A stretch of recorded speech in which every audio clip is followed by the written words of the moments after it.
Starting live. It is Chala, CEO and founder of The Repositioning Expert. We are here another Tuesday tea with Chala, and I cannot tell a lie. It is a brutal snow day today. It was supposed to be the beginning of going back to school for Logan, and he got hit with a snow day. So we had to stay here. Thank God his dad, my ex, took him to the other house, which is 5 minutes away. So I am here in the condo doing my thing with you guys. I cannot tell a lie, as I said. I am not having tea. So I'm trying to increase my muscle mass, and I'm trying to increase my protein intake. So instead of tea, I am having protein hot chocolates. So it doesn't exactly taste good. It doesn't, like, I put this protein powder or gain that my coach gave me into my pancakes, my meals, my food, everything, my shakes. And now it's in my, like, I put it into my desserts, I put it into my brownies, I put it into crepes, I put it into everything, and now it's in my hot chocolate. And I'm trying to sneak it into, like, my diet because I'm trying to get to, so my weight target is 112. And I'm trying to get 112 grams of protein and per day. So I'm usually actually getting 60, and that's not good. That's not good. So I'm trying to increase the greens, increase the protein, but you're not here for a fitness blog. I do that on my own time. What you are here today is I'm gonna scold you a little, as usual, with loving. And I had a talk with a really, really great guy. I mean, he built a business out of nothing from college to a $20 million revenue, and it's doubling every year. And his name is Brian Clayton, and he owns a company called Green Pal, and it's the Uber for lawn mowing services, and it's only in the US. God, if he was only here, I'd sign Logan up to be one of his workers. But so what we're talking about, and this is something that he said, and he literally wrote his own code for, after spending $150,000 developing the app. They had to trash it. He had to learn how to code, and this guy had done nothing before but lawn mowing. So he learned how to code. What he said was such a great takeaway that I decided to make this the topic. And he said, you should never delegate from a position of ignorance. It has to be from a position of some form of mastery. And then I took that to a step further, because he said that when they hired someone else to do it, they were so clueless about what they were doing and what these guys were doing for them, that they literally had to learn it themselves. And now, after being able to master it themselves and do it themselves, it took them too long. He said that was the mistake. It took them too long to relinquish the delegation, the reins over to someone else. But that's what the topic is. Really long-winded way of telling you what the topic is why you should never delegate sales without mastering it yourself. So there is a caveat. So without mastering it yourself. And I have a sales team, but I have only ever done sales by myself for the longest time. Let me take a sip of my protein / supposed to be tea. Not tasting very good, even though I added like a little bit of honey. Probably leave me with a mustache. Okay. All right, so here are some of the reasons. One is you will never learn about the market if you don't do the selling yourself.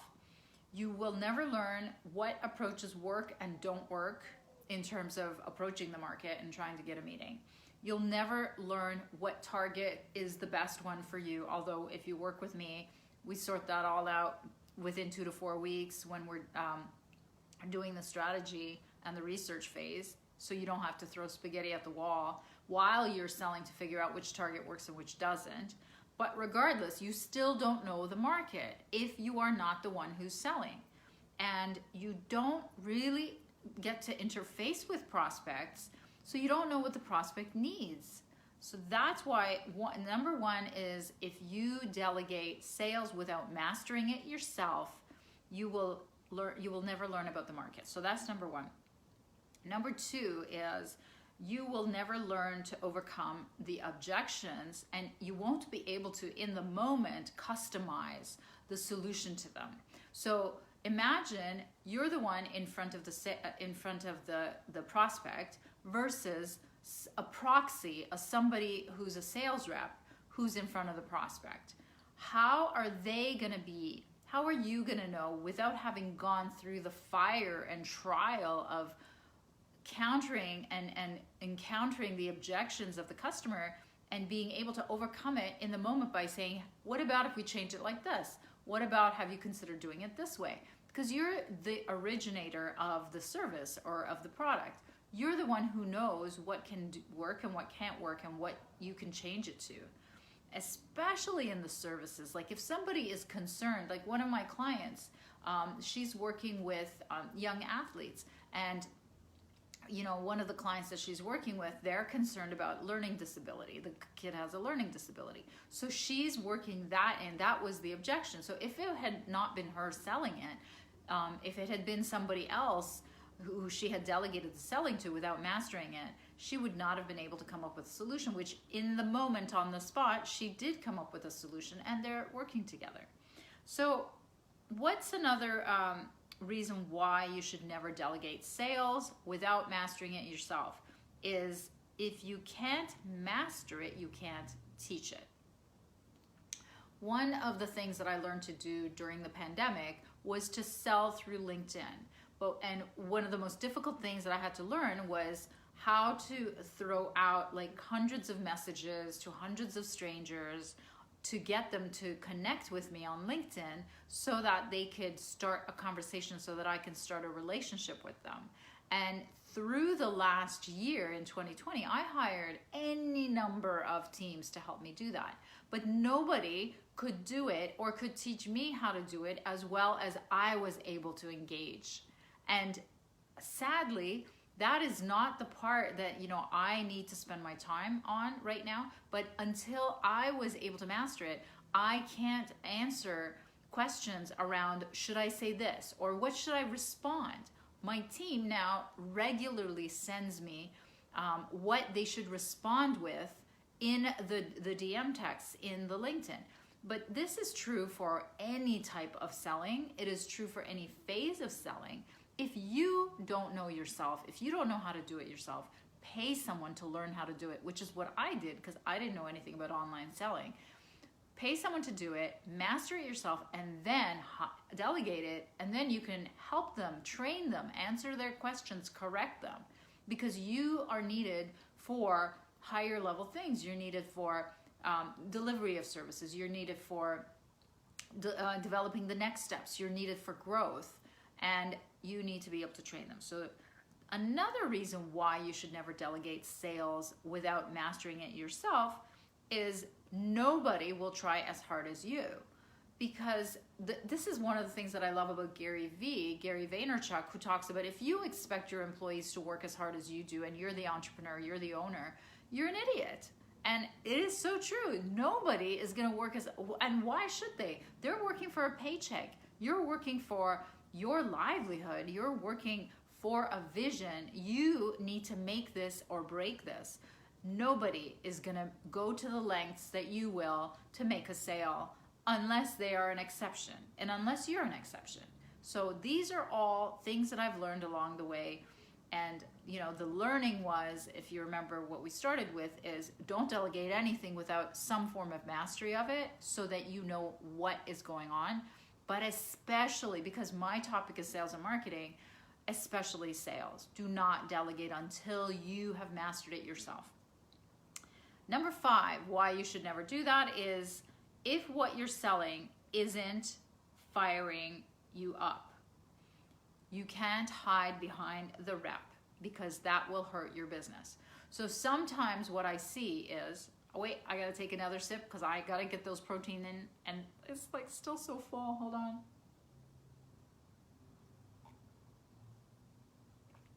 Yuck. It's a little bit bitter, a little bit gross, but anyway. If what you're selling isn't firing you up. So if you're not excited about what you do, if you're not excited about the results that you produce, like I was just on an introduction call, a podcast, and I was a podcast guest and a host today. And I had an introduction call. And in all of them, I can't stop talking about the super niching and how I help people find an extra revenue stream through this whole concept of super niching, and how the actual research of it is, the market never lies. Like, I'm so passionate.